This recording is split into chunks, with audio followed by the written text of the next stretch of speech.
Bom dia, boa tarde, boa noite. Hoje estamos mais novamente aqui no nosso Hubcast, espaço de gestão, empreendedorismo e inovação por quem faz. E hoje a gente tem uns convidados muito especiais aqui que aceitaram o nosso convite para contar um pouquinho da sua trajetória. Meninos, eu gostaria que vocês dessem boa tarde aí para o nosso público, bom dia ou boa noite, a gente não sabe qual horário que eles vão assistir. E se apresentem pra gente, por favor. Maravilha. Legal. Então tá bom, Juliano. Muito obrigado primeiramente pelo convite. É uma honra para nós estar participando desse podcast aqui da Hubcast, né? Então nós somos da Icondev. Eu, o Fábio e o Alisson, nós somos os sócios, né? Eu e o Fábio somos os sócios fundadores da Icondev. E a Icondev começou lá em 2009, né? Isso mesmo. Mais ou menos em 2009, oficialmente em 2011. Então, em 2009, a gente tinha aí, na verdade, a ideia de empreender realmente começou em 2009, né? E lá, na época, eu e o Fábio, nós trabalhávamos juntos numa outra empresa, na Soft Pharma, que hoje já não existe mais, ela foi vendida para uma outra empresa. Mas de lá a gente começou com esse sonho de montar algum projeto, alguma coisa que fosse pro ramo imobiliário, né? Na época a ideia começou, a gente queria montar alguma coisa, algum software, alguma solução para o ramo imobiliário. Depois a gente ter analisado o mercado, visto a carência do mercado, né? E daí a gente começou um projetinho, desenvolvendo alguma coisa para o ramo de imobiliários. Só que no meio do caminho a gente percebeu a dificuldade que nós teríamos de comercializar esse produto aí, né? E na época lá a gente também, a gente precisa empreender, a gente precisa fazer alguma coisa, a gente precisa colocar uma solução nossa no mercado. A gente tinha muita ânsia de fazer isso. E daí o Fábio, na verdade, teve a ideia de a gente iniciar um software de gestão para condomínios. Que na época, lá em 2010, 2011, você não tinha muita coisa no mercado. E era uma carência realmente que o mercado apresentava, né? Uma solução, tínhamos... Aí se dava um software para condomínio no Google lá, a gente encontrava 3 ou 4 empresas só no Brasil inteiro que tinha. Hoje, se você der um Google lá, você vai ver que tem páginas e páginas e páginas. Então, muita gente no mesmo time que nós também teve a mesma ideia. Enfim, e na época lá, em 2010, 2011, você não tinha toda essa tecnologia que você tem hoje, né? Então, os navegadores não eram tão avançados, a tecnologia não era tão avançada. E a gente resolveu, o software online na época era uma exceção, você não tinha no mercado software online. Então a gente trabalhou para desenvolver alguma coisa que o mercado ainda não tinha. E hoje é muito comum, qualquer software, tudo é online, tudo é na nuvem, mas na época não era, né? E daí foi o comecinho de como que a gente vai fazer canais de vendas, onde a gente vai conseguir vender, como que a gente consegue colocar esse produto no mercado, né? Então, tudo que a gente tinha na época de conhecimento eram de empresas que nós já havíamos trabalhado. E todas as empresas que nós já havíamos trabalhado, elas vendiam com canais de representantes. Então a gente, beleza, é o canal, né? Vamos colocar representante no Brasil inteiro que vai bombar. Tem condomínio, só em Cascavel na época lá a gente tinha feito um levantamento, tinha 400 condomínios, né? Então a gente pensou, legal, a gente consegue uma fatia aqui, uma fatia em Curitiba, em São Paulo, em BH, e a gente colocou representantes em todas as capitais. Então tinha representante e não vendeu nada. Não vendeu nada e não tinha saída e não era o canal e a gente batalhando, e agora como é que a gente faz para vender panfletagem? E não vendia, e o produto estava ali e tal. E a gente começou daí rodar numa empresa aqui de Cascavel mesmo, que não sei se pode citar o nome ou não. Pode. É a Locatel, que foi parceira nossa até hoje, eles fazem a administração de condomínios, e ele ficou rodando lá por 1 ano. E de lá o software foi amadurecendo e a gente paralelamente procurando canais de venda para poder colocar esse produto no mercado. E daí, na época a gente deu uma testada no Google, que não tinha, né? O Google era algo muito novo, ninguém fazia muita pesquisa no Google, a internet era pouca gente tinha acesso, enfim. E aí começou, legal, vender um aqui, legal, vamos investir mais uma graninha no Google. Vender outro ali e tal. E o negócio foi crescendo em cima do Google. A gente, esse é o canal. mais de 60 representantes que tinham na época lá, ninguém, não deu certo, não funcionou. A gente quase desistiu do projeto na época. E com o Google a gente conseguiu achar o canal de venda. E daí começou a expandir. Então éramos eu e o Fábio, nós trabalhávamos de casa lá. Depois de um curto período de tempo a gente já pegou um escritório pequenininho, né? Começou a contratar alguém para ajudar a atender, logo a gente contratou alguém para ajudar a programar. E o negócio foi naturalmente se expandindo.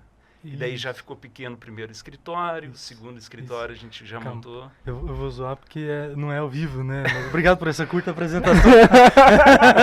Você acabou a história? Já?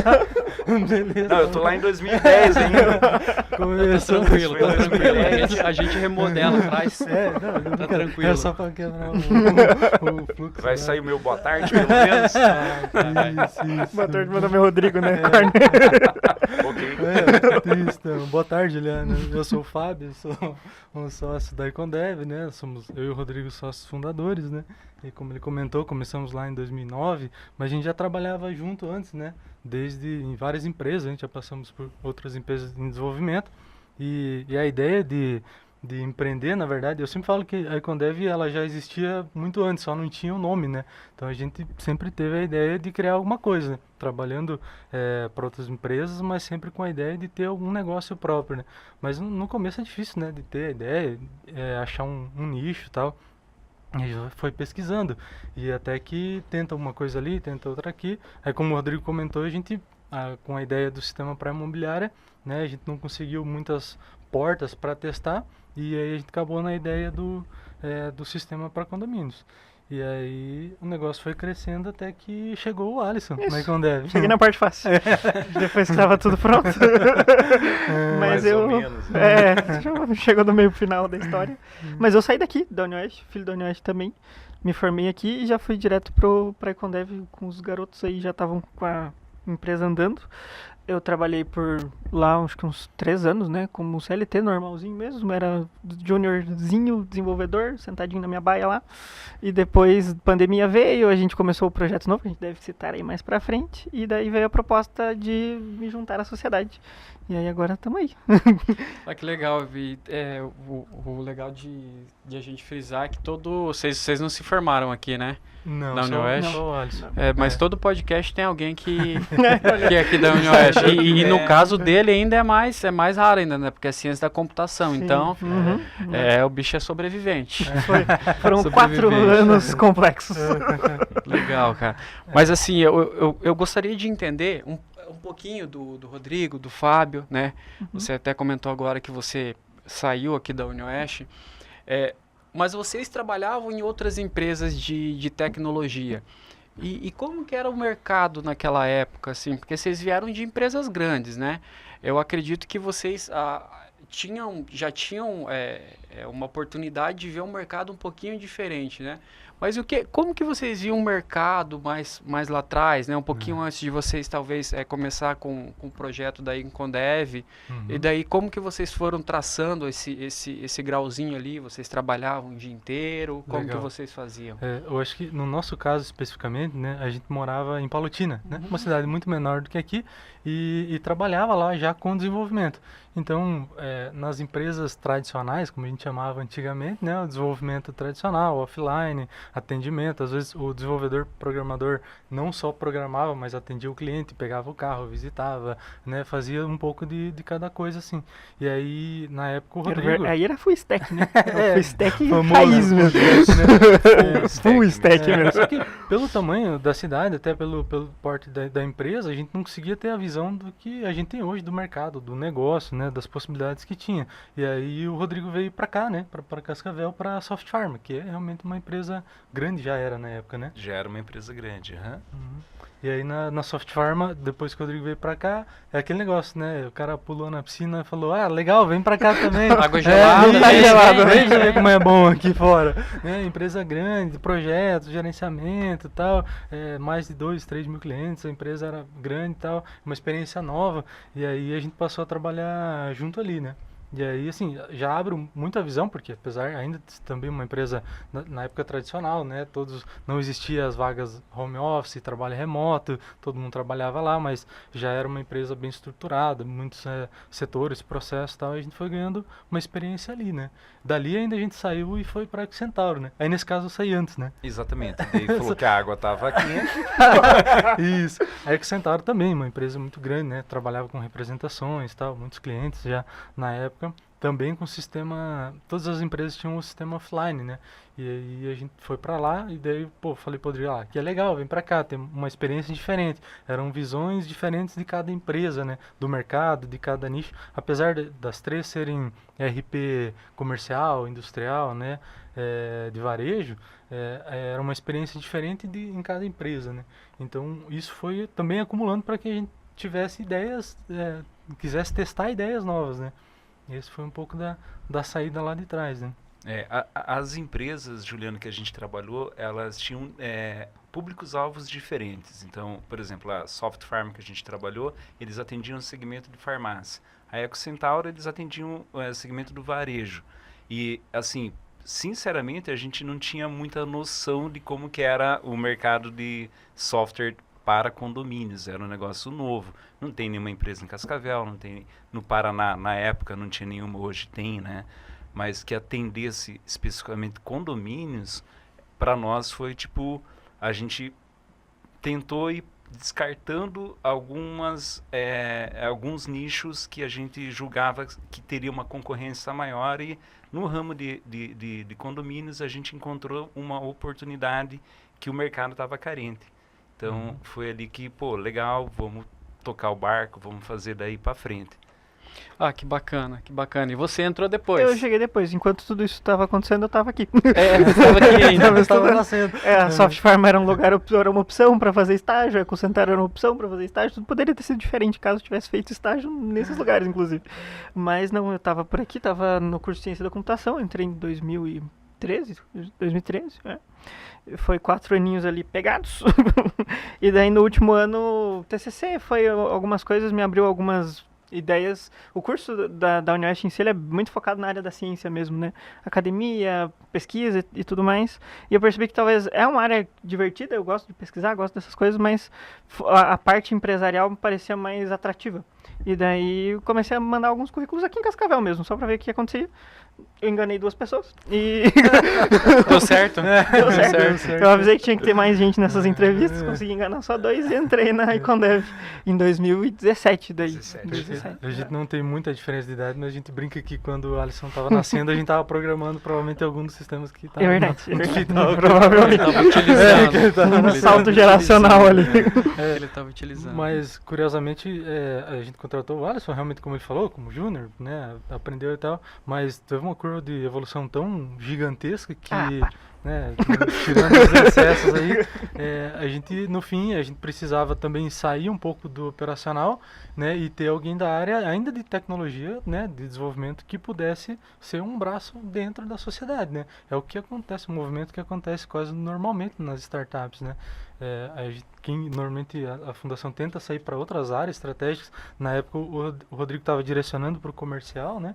E eu estava um pouco mais ainda na área técnica e tal. E o Alisson entrou para ajudar essa para parte. complementar o time, né? Exatamente. Hoje ele é o CEO e gestor do time ainda de desenvolvimento. Foi o gás que faltava, porque... A gente tava cansado já, né? Sim. A tecnologia cansa. Eu acho que a gente consegue dividir a Icondev entre antes e depois do nosso querido Alisson. O que virou esse podcast? Aproveita. Isso, vou começar de novo. Ainda bem que tá gravado. Vou usar isso contra a gente. Mas, por exemplo, assim, no começo, como vocês comentaram, que vocês, né, saíram lá de Palotina, vieram para Cascavel, eu acredito que na época Cascavel já era um pouquinho, né, um pouquinho maior, um pouquinho mais desenvolvida, já tinha algumas empresas, né, Palotina também tem algumas empresas, né, Marechal tem, né, ramo tecnológico bem desenvolvido, e vocês comentaram que, assim, eu fiz uma pesquisa, né, observei que não tinha determinado produto para determinado público, determinado nicho. Mas e aí, na hora de sentar e desenvolver, como é que vocês fizeram? Hoje tem todo um aparato de ferramentas, né? Você vai vou sentar e vou fazer um Canva, vou estudar meu público-alvo. Eu imagino que naquela época o público-alvo de vocês era, vamos fazer que vai dar certo. Não tinha chat GPT, né? Não, exatamente. Era uma realidade totalmente diferente da atual, né? O que a gente fazia era estudar os concorrentes.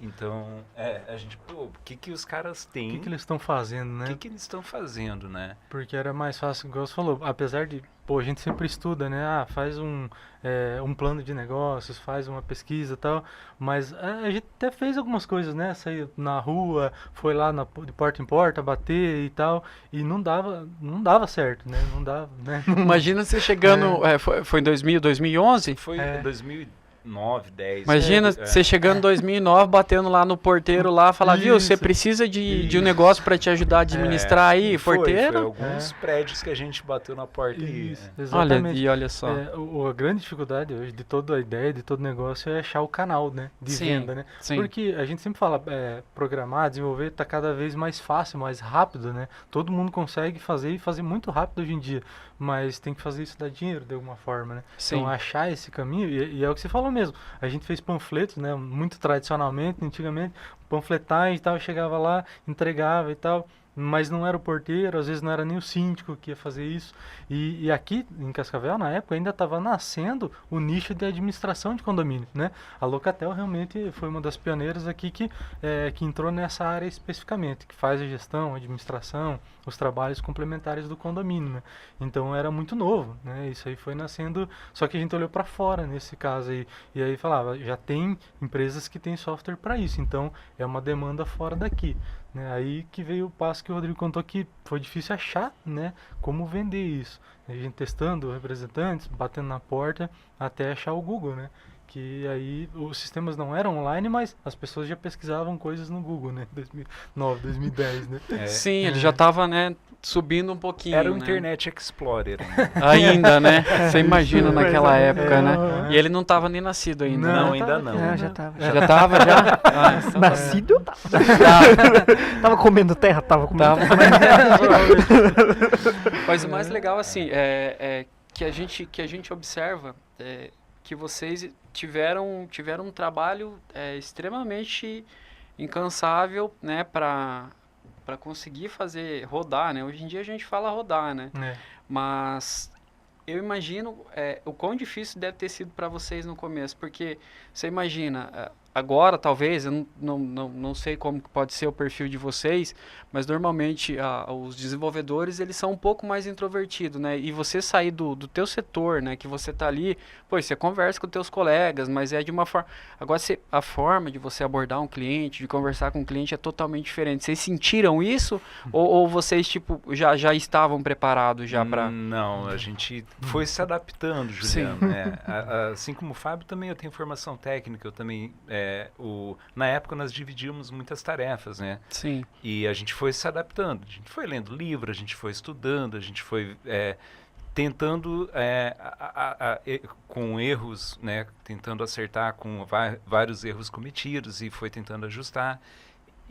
Mas realmente é um mundo diferente, é um cenário diferente, né? E realmente precisa de um perfil diferente, né? Quando o cara resolve empreender, na verdade, ele tem que abrir mão de algumas, né, de algumas amarras ali. Eu acho que para o cara técnico, realmente, a maior dificuldade é tentar conversar com o cliente, tentar vender um produto, tentar negociar, né? Mas a gente foi um caminho quase natural, porque a gente desenvolvia, mas tinha que atender, né? Então o suporte é um caminho bom para a gente sempre fala, uma porta de entrada para qualquer software house é o atendimento, é o suporte, né? Te dá experiência, te dá processo e tal. E aí se você tem uma veia mais técnica, você vai do suporte para programação, é muito comum, né? O cara quer entrar como programador, começa no suporte, vai programar. Ou se você tiver uma veia mais comercial, vai para a área comercial, né? E já tem o conhecimento, processo e tal. Então a gente realmente se obrigou a tentar, a ter que desenvolver, né? É isso, sim ou sim, né? De alguma É. forma. Mas parte do que funciona hoje na Econdev muito vem, eu acho que desse background, tanto dos dois quanto da cultura que se instaurou. Porque é muito comum na área, principalmente eu que só trabalhei na Econdev, não tenho muito lugar de fala nesse ponto, mas é muito comum a gente ouvir relatos de pessoas que têm pessoas à frente que não têm noção dessa cultura, de que é, o programador ele é essa pessoa mais técnica, mais introvertida, mas o fato de ter uma bagagem nos postos estratégicos da empresa que entendem esses perfis, isso facilita bastante nessa definição dessas tarefas hoje já. Então, eu acho que isso que foi, devolvendo um pouco dos elogios, eu acho que o que principal ponto de sucesso, acho que é esse compreendimento, principalmente do mercado e de como funciona uma empresa, né? Muito bacana.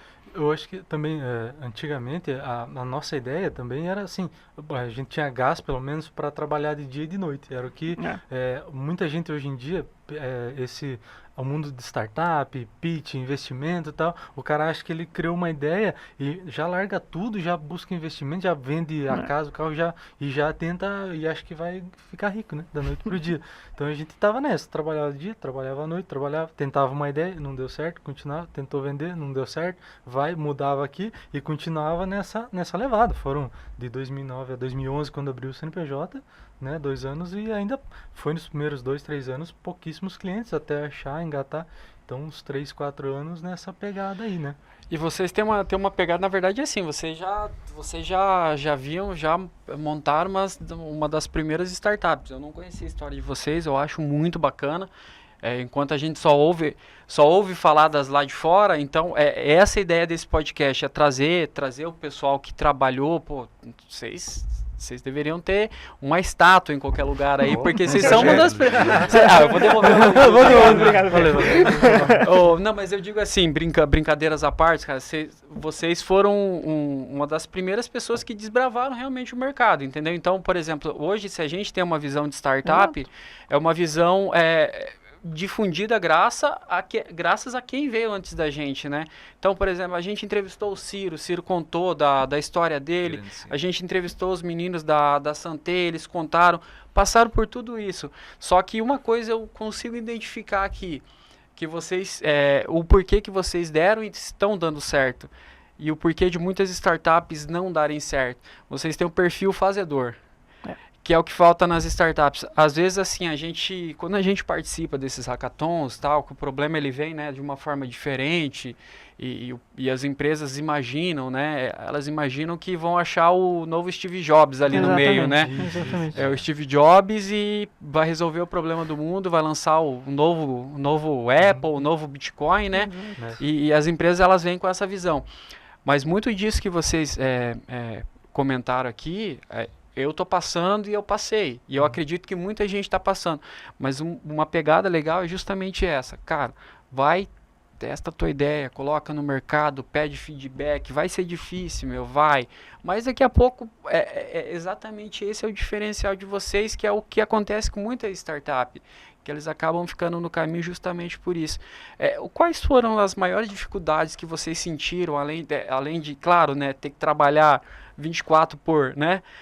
Todo dia, ir para o mercado, mostrar o software, não conseguir parceria, não era conhecido, o mercado extremamente inexplorado. Além disso, qual foi uma das maiores dificuldades? Financeira chegou a pegar vocês, cara?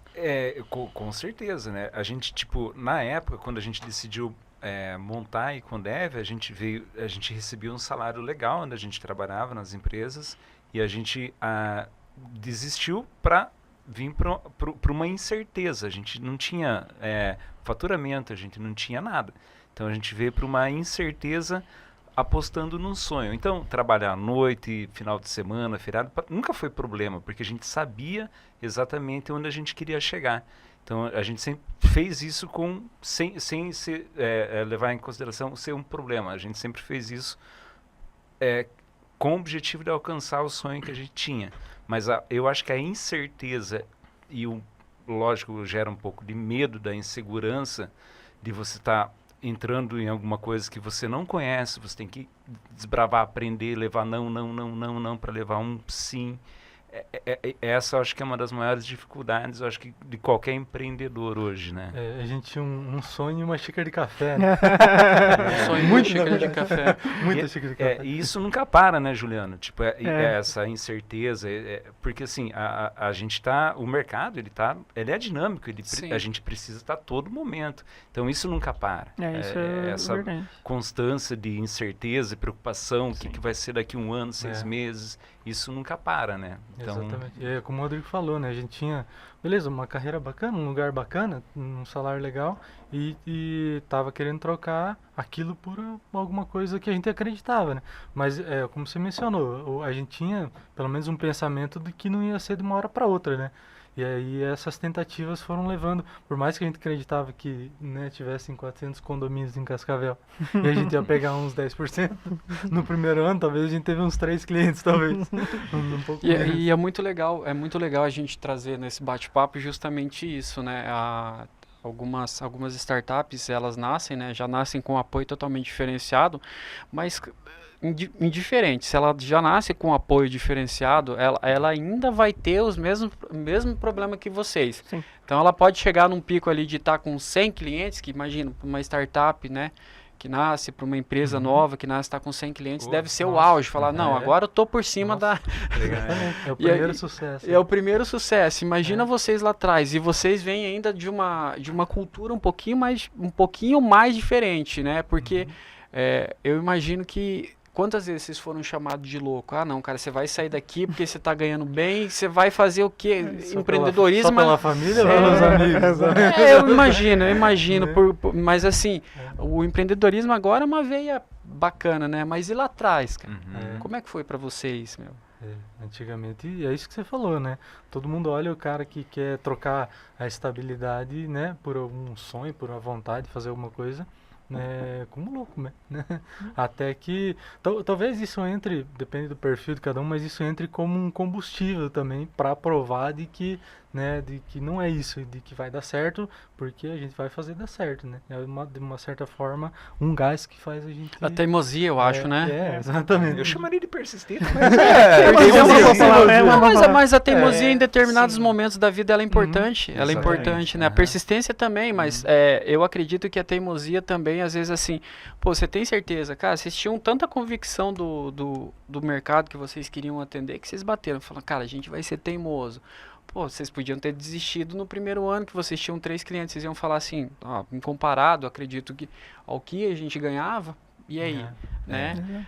E vocês decidiram, não, a gente vai continuar, né? Perfeito. E eu acho que essa manutenção dessa vontade, é igual tu falou antes, ela nunca acaba, né? Mesmo que eu tenha chego depois, eu ainda sinto isso muito presente. A gente tá todo dia, quando a gente acorda, com o mesmo tipo de problema que a gente tava no dia anterior com outro nome. Que é manter tudo funcionando. Só que esses desafios mudam de um dia para o outro.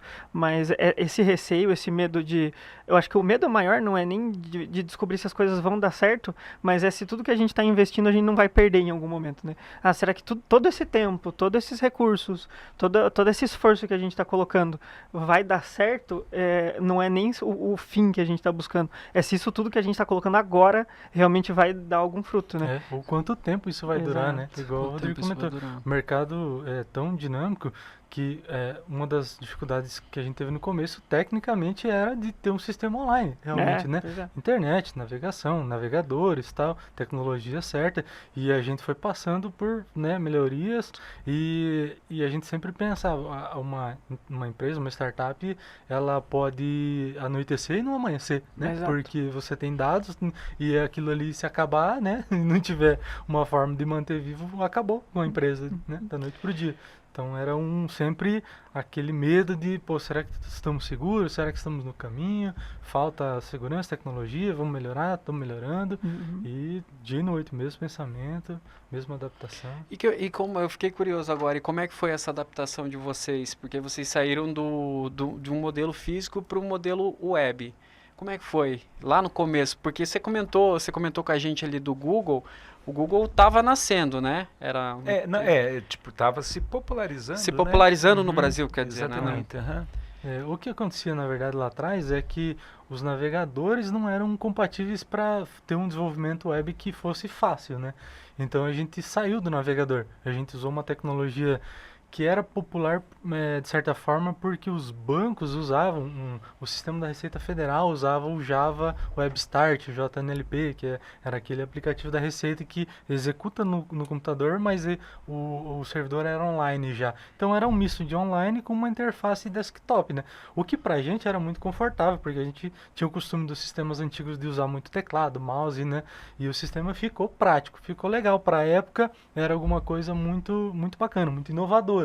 Mas em poucos anos os navegadores se transformaram, né? Tudo foi subindo para a nuvem, tudo foi por navegador. Se padronizou, né? Exatamente, que foi ficando fácil, foram surgindo linguagens, frameworks para o navegador, né? O desenvolvimento foi sendo mais rápido e aí a gente foi ficando com esse produto legado um pouco atrasado, né? Aí veio a pandemia para mudar isso aí. Aí o Alisson já estava onde tudo começou a dar errado. Brincadeira.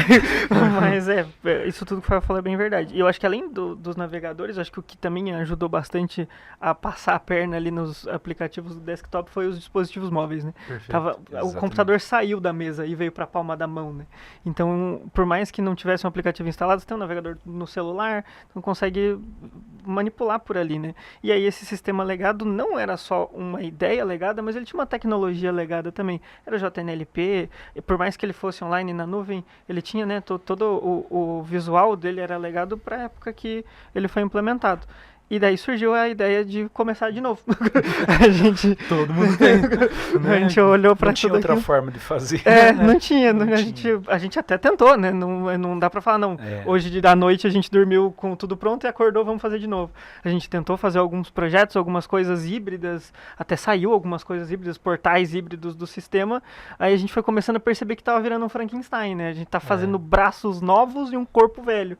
Então vamos começar do zero. Foi realmente um File Project lá do zero. É sempre a analogia da construção civil que é usada em software, né? A gente começou a remendar uma casa de madeira, né? Colocar um segundo piso e algumas coisas começaram a cair. Então, realmente, a ideia era usar aquela experiência toda que a gente teve e com as tecnologias novas, parar para estudar mais uma vez, que é sempre estudando, e montar uma estrutura nova, segura, tecnológica, atualizada, com a experiência antiga, né? Daí, nesse tempo aí, foi uma época que a gente teve que tomar decisões, porque assim, tipo, a gente estava com toda a nossa carteira de clientes utilizando o nosso software que até então estava funcionando, só que ele ia ter que parar, porque a gente ia focar toda a equipe de desenvolvimento no projeto novo. E aí foi uma tomada de decisão que a gente teve que fazer e a gente apostou nisso, lá em 2020 mais ou menos. E de lá até aqui, basicamente, o projeto que nós tínhamos com 600 clientes lá rodando, ele parou. Então, os clientes pediam alteração, a gente não atendia. E eles trocavam de sistema. E a gente foi levando. A gente acabou perdendo alguns clientes grandes por conta disso, que agora a gente está resgatando, porque agora sim o projeto que começou lá em 2020 está começando a sair da casca do ovo. Foi uma dura decisão, né? Mas a gente, sim, o importante é a gente sempre teve muito alinhado com isso, né? Porque o comercial vinha, o suporte vinha, cara, mas o cara precisa, mas o cara não tem, o cara quer. Cara, não dá. A equipe está aqui e vai chegar uma hora. Mas e o prazo? E o prazo disso? E o prazo? E a gente foi... Tá, calma, mantenha o foco, que vai dar certo. Mira lá na frente que eu lembro, em outubro de 2020 a gente falou, não, em um ano a gente resolve isso daí. Até 2021, não, a gente vai abrir 2022 e vai estar pronto. Não, em 2023, agora vai. E aí aqui estamos nós em 2024.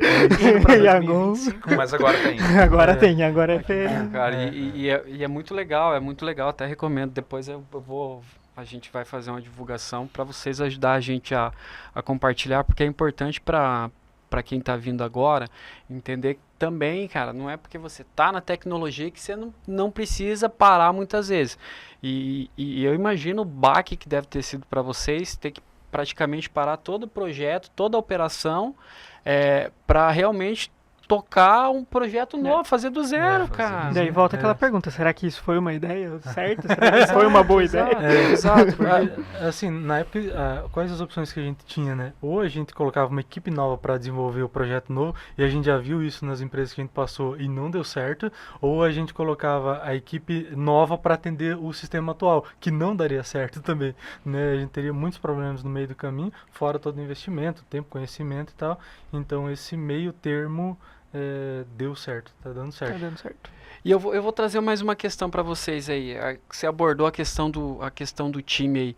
E a gestão? Como é que foi fazer? Porque antes o conflito era vocês dois, né? No começo, era vocês dois. Vocês se resolviam e depois vocês já eram amigos e tal. Mas e a gestão, cara? Gestão de conflito nesse momento aí? Aí a gente largou na mão do Alisson, né? Ah, entendi. Aí foi onde tudo aconteceu. Prodígio. Entendi. O Alisson tava no meio da galera, né? Nasceu ali. É, né? eu era um júnior lá no meio do pessoal. E tava, né, com esse contato todo. Foi. E aí a gente, assim, muito do que eu faço foi vendo eles fazendo comigo também. Então a forma como eles fizeram a gestão da minha carreira dentro da Icondev, eu tentei mimificar isso durante o processo de gestão das equipes. Então era no desenvolvimento só, a gente tinha 2 desenvolvedores, depois 3. E aí isso foi expandindo. Hoje eu já também ajudo na gestão das equipes de atendimento e tudo mais, mas eu acho que o que é mais difícil quando a gente tem, principalmente na área de tecnologia, eu não posso falar por outras, mas eu acho que isso é muito específico dessa área, é a diferença cultural das pessoas. Então a gente tem uma diversidade absurda, né? A gente pega o pessoal mais da área operacional, normalmente a gente tem pessoas com o mesmo, né, pelo menos os mesmos gostos, vamos dizer assim. Hoje a gente olha para nossa equipe de desenvolvimento, um gosta de futebol, o outro gosta de jogar, então é uma galera que não consegue se conversar normalmente, né? Então acho que o principal desafio foi entender que essas pessoas precisam conseguir se tolerar, primeiramente, e depois conseguir trabalhar juntas. Então é esse o processo. E não dá pra falar, se eu falar pra você, não, eu descobri como faz, eu vou estar mentindo. Todo dia eu descubro que eu fiz alguma coisa errada e a gente aprende a fazer certo de uma forma que nova. legal. E o mais interessante é que o Alisson veio pra gente equalizar a diferença de gerações também. É Porque verdade. a gente passou por empresas tradicionais, onde, por Não, mas exemplo, não olha assim. mais ou menos, né? Parece bonito, né? Mas, por exemplo, a gente passou por empresas tradicionais onde que o colaborador senta, trabalha e, né, não Acabou, tem... né? Acabou. Você não Às tem... vezes até a internet era você não usa bloqueada, internet, você tem, né, muitas limitações e, como o Alisson falou, como você vai gerir como você é gerido, né, ao longo do tempo. Exato. Então a gente veio com essa adaptação, né, um pouco de flexibilidade de vários lados para tentar chegar porque a geração da tecnologia agora é a geração nova, né, então a gente precisa se adaptar a todo momento, né. Sim. E a gente também, Juliano, essa é uma cultura da Icondev também, a gente leva muito em conta o critério perfil da pessoa na contratação. Então, a gente deixou de contratar muitas pessoas que a gente analisou que um perfil técnico excelente, um profissional excelente, só que ele não ia se dar bem com o restante do time. É uma pessoa que não ia se adaptar com a cultura da empresa, ela ia fazer mal para o restante da equipe. Às vezes a gente erra, às vezes a gente acerta, mas assim, a gente tenta trazer para a Icondev pessoas que que compartilham desse mesmo perfil, que a gente tenta passar, porque assim, a gente passa muito tempo lá dentro da empresa, né? Então, num ambiente que não seja legal, que tenha pessoas que ninguém gosta, que não, mesmo tecnicamente ela sendo muito boa, não funciona. É um ambiente que as pessoas não vão querer acordar de manhã, pegar o carro, pegar o ônibus, a bicicleta para ir lá trabalhar, porque elas não vão se sentir confortáveis.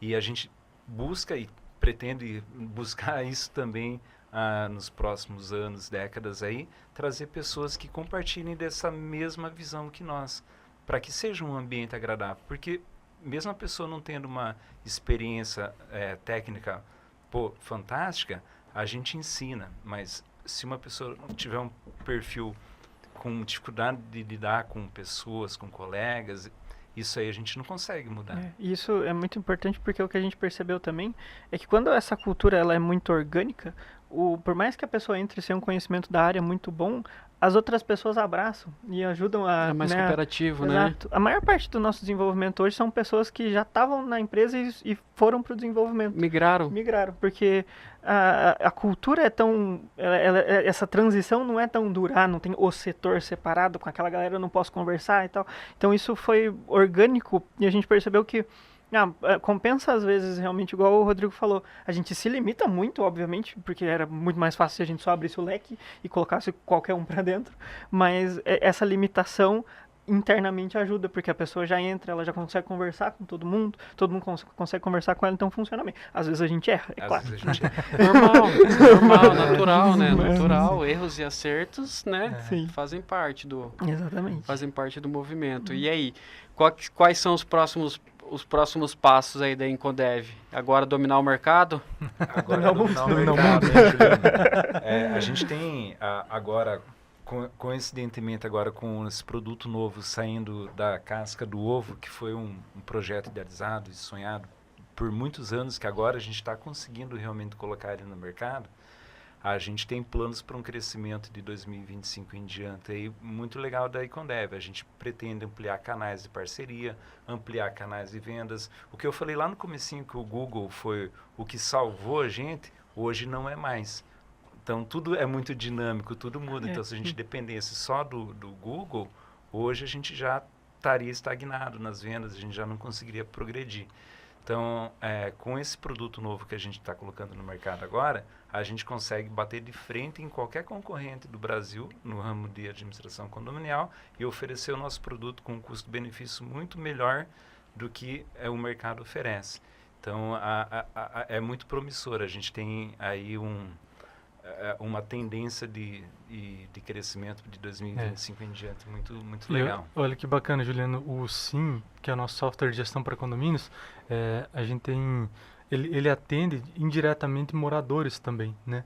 Então, a gente tem os clientes diretos, que são síndicos, administradoras, escritórios contábeis, advogados, tal, que usam a plataforma de gestão financeira, administrativa, mas tem o morador do condomínio também. Então, hoje são mais de 4 mil condomínios que o sistema gerencia e mais de 300 mil moradores que o sistema impacta diariamente nas soluções de gestão, né, nas rotinas administrativas, na área social, reserva de locação de salão de festa, boleto, segunda via de boleto, ocorrência. Então tem uma gama de funcionalidades que atinge o morador e diretamente ele não paga por isso, né? Ele vem com um serviço embutido para o condomínio dele. Então a gente quer também, de alguma forma, atingir mais o morador, fazer parte ali da vida desse cara, né? Então tá tudo nos próximos Porque querendo passos. ou não, ele vai ser o canal de vocês, né? Porque ele tem um amigo que trabalha na mesma empresa, que está com um problema lá porque não é feita a prestação de conta no dia correto, não recebe os boletos, e ele vai falar, a gente usa esse aqui, cara. Perfeitamente. É o Juliano que mora num condomínio Exato. tal, e ele falou, cara, eu vou reservar o salão de festa. Ah, mas você faz pelo aplicativo? Perfeito. Sim, eu faço pelo aplicativo, já reservei aqui. Pô, eu quero um desses pra mim também, não tem no meu condomínio. Exato. E hoje é muito isso, né? O ambiente é muito fácil para inovar porque as pessoas estão com o celular na mão, elas estão estamos numa roda conversando, ele tá ali com o celular na mão fazendo a reserva, pagando o boleto do condomínio. Você não precisa parar para fazer isso hoje em dia. Então fica muito fácil de fazer uma coisa essa que a gente investiu muito nesse projeto novo, Juliano, é em estrutura e segurança, né, para poder utilizar de serviços, de integrações de serviços bancários, que é um caminho natural que os SaaS, né, os RPs estão indo para embutir a integração bancária no sistema, para que ele não precise sair do aplicativo, do sistema para fazer operações bancárias, né? Antigamente era a cobrança, o boleto ali, né? Hoje já isso está automatizado, né? O cara não precisa entrar no banco para emitir um boleto, não precisa pagar o boleto, confirmar, é automático, né? Emitiu o boleto, pagou o boleto, recebe, venceu, recebe a cobrança, recebe no WhatsApp, recebe no e-mail, né? Não tem inúmeras Não tem como fugir da cobrança. Não tem, cara, não tem inúmeras formas de cobrar. para o sistema envia pelo WhatsApp, pelo e-mail, pelo push do aplicativo, né? De toda forma ele chega na mão do morador. Então essas integrações bancárias vão facilitar a vida do gestor do condomínio, do síndico, para que ele possa também fazer pagamentos por dentro do sistema, fazer transferência, Pix, TED, pagar imposto, agendar os pagamentos. Então ele fica com essa facilidade, né? Toda dentro de um ecossistema só, né? E é muito bacana essa visão que vocês têm aí de trazer, além de todas as comodidades para o morador, também trazer essa parte da bancarização do sistema, né? Que é a tendência, né, meu? Tendência. Ninguém quer sair de casa e ficar 2 horas na fila da caixa para pagar um boleto, Exato, né? Perfeitamente. E a gente, desde lá de 2009, Juliano, a gente tenta entender realmente a realidade da administradora de condomínio. Então, a gente começou o software dentro de uma administradora. Esse projeto novo, a gente está com uma parceria também de um cliente nosso aqui da região, que administra mais de 150 condomínios. A gente está lá dentro da administradora vendo a dificuldade que eles têm com o operacional, onde que o software pode automatizar e realmente trabalhar, realmente fazer a função que ele tem que ser, que ele nasceu para fazer, que é otimizar os processos, né? Isso. E na listinha aí de coisas novas, a gente tem uma aposta também, que eu acho que é o ano da inteligência artificial, não tem como deixar de falar dela, né? Exatamente. 2024 começou sem e terminamos com ela dominando o mundo, mas ainda eu acho que é uma aposta, não dá pra falar que é 100%, porque igual o Rodrigo muito bem comentou, o administrador é um nicho muito específico. Então, hoje a inteligência artificial está colocando seus bracinhos em vários lugares, mas a gente não tem 100% de certeza como isso vai funcionar. O objetivo é o mesmo de sempre, é tentar facilitar a vida das pessoas. Então, no produto novo isso é possível e a gente está fazendo integrações com tudo que a gente consegue imaginar de mais alternativo possível com a inteligência artificial. Então, vem sendo um desafio. É muito divertido, né? Brincar, ver funcionando, vendo ter vida, né? Então foi semana retrasada, mês passado, que a gente lançou o primeiro módulo que já é integrado com inteligência artificial. A gente consegue hoje, só com o boleto da conta que vai ser paga, ele sobe no sistema e ele já faz o cadastro da conta. Quando a integração completa estiver pronta, ele vai poder já pagar automático só com o processamento da inteligência artificial. Então eu acho que tá sempre olhando para o mercado mesmo e tentando pegar o que vai funcionar. Recentemente a gente foi num evento alguns anos atrás que falava sobre o metaverso, que não foi, né? Não foi pra frente. E a inteligência artificial, é visível a diferença de quando duas inovações, uma dá certo e outra dá errado, isso aconteceu muito próximo uma da outra, né? Então é uma aposta que parece que vai fazer sentido, vamos ver, 2025 aí. É a facilidade do cara tirar uma foto, por exemplo, do medidor de água lá, e ele já não precisar digitar a leitura, ele já tá trazendo a leitura porque a inteligência artificial leu o número que estava lá no medidor de água. E o morador quer saber quanto ele gastou, né? Se chega no boleto a imagem da leitura aqui antes e depois, e a inteligência artificial se aplica para verificar um desvio no consumo, né? Para ver se tem um vazamento, por exemplo, se está gastando mais. Exato. Então tem várias aplicações que a gente está entrando devagarinho, testando, né? Isso é muito bacana. Pessoal, a gente está se encaminhando para o finalzinho do nosso podcast, mas eu agradeço imensamente, agradecer os meninos da Santec que passaram o teu contato. Obrigado, André. Obrigado, André. Thiago, exato. Isso.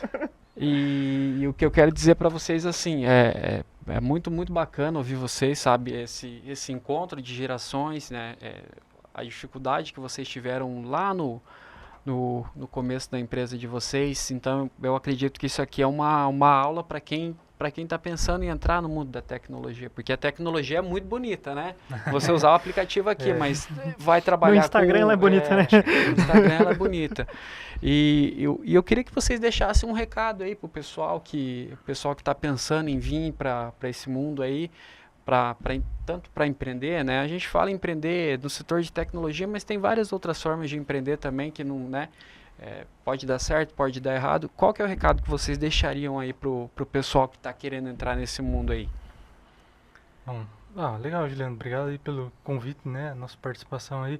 Eu acho que o negócio é incentivar, né? Incentivar. Se tiver alguma ideia, tira do papel, tenta fazer, né? Não vai dar certo de primeira. Talvez dê certo, né? Talvez alguém acerte na primeira. E é cansativo, mas tem uma recompensa, né? Se for pelo objetivo certo tem uma recompensa, né? E pra gente, mesmo que seja parceiro, que seja concorrente, é bom que venha pro mercado, né? Que venha para ver como não é simples, porque é fácil às vezes sentar ali atrás do computador e eu tenho minha ideia e eu vou ficar rico e tal. Então vem testar ela, ver como é que funciona certinho e vai que dá certo. De repente vira um parceiro, vira um concorrente, vira um colaborador, né? Vira uma fusão, né? Quem sabe, né? Eu acho que o futuro é esse. Exatamente. Juliano, muito obrigado realmente pela oportunidade de participação aqui. Eu acho que assim, o recado meu que eu gostaria de passar, eu acho que assim, para a pessoa entender realmente o momento de desistir ou não, seria um momento que ela se sentir cansada. Então, quando ela tem um objetivo e ela se sente cansada em tentar alcançar o objetivo, talvez seja o momento de desistir. Se ela não se sentir cansada, ela vai atingir o objetivo. Mesmo que demore mais, mesmo que ela leve muitos não, mesmo que ela caia do cavalo algumas vezes, mas se ela não se sentir cansada, ela vai atingir o objetivo. Então, acho que é isso que eu gostaria de... Muito bom. Muito bom, obrigado também, Juliano, muito obrigado. É muito bom estar de volta aqui na Newest, sempre bom voltar aqui, lembrar de onde tudo começou, né? Mas o que os meninos falaram já é muito bem colocado. Acho que o que eu também daria de conselho até talvez é que evitar deixar a síndrome do impostor falar mais alto. Hoje é muito difícil a gente acreditar na gente mesmo, principalmente quando a gente olha para um mundo que é muito plural, tudo é muito rápido, então é muito difícil acreditar que a nossa ideia realmente vai dar certo, igual o Fábio falou. Testa mesmo, tenta. A gente está a um passo de falhar, mas a um passo de dar certo também. Então às vezes está só naquela última pedrinha que precisa ser tirada de cima. Acho que é nessa parte aí mesmo. Bacana, gente. Eu agradeço imensamente aí novamente a parceria de vocês, tá? Esse podcast realmente tem esse intuito de trazer pessoas que estão fazendo inovação, estão fazendo gestão, né? Que estão trazendo empreendedorismo. Até vou fazer um convite para vocês. Tem na página do UniHub, que é a aceleradora, a nossa incubadora aqui. E está acontecendo alguns processos para seleção de mentores. Seria muito legal poder contar com vocês, né? Trazer essa visão para o pessoal, né? Porque o pessoal às vezes, igual você comentou, quando você estava dentro da sala de aula, você tinha uma visão. Perfeito. E quando você doa um pouco, às vezes, do teu tempo, nem que seja 1 hora, 2 horas por semana, né? Você poder compartilhar, às vezes você dá um choque de realidade na pessoa ali e fala, essa tua ideia é bacana, mas se você for por esse lado aqui, vai te ajudar, você vai conseguir vender. Legal. E a gente agradece imensamente o espaço que a UniOeste está cedendo pra gente aí, podcast aqui, o estúdio é maravilhoso. Ficou muito lindo, muito bom. Ficou muito bom, né? Parabéns. Ficou muito bom. E tem a nossa canequinha, apoiada pela UniOeste. Muito bom. E os nossos apoiadores aí. A gente não fez o brinde ainda para vocês, mas aqui um dia a gente vai fazer e vai mandar para todo mundo aí. Show. Maravilha. Fechou, gente? A gente então encerra mais esse podcast aí. Espero que tenha agregado na experiência de vocês aí. Divulgue a gente nas redes sociais. E até uma próxima aí. Até mais. Obrigado. Valeu, até mais. Até mais.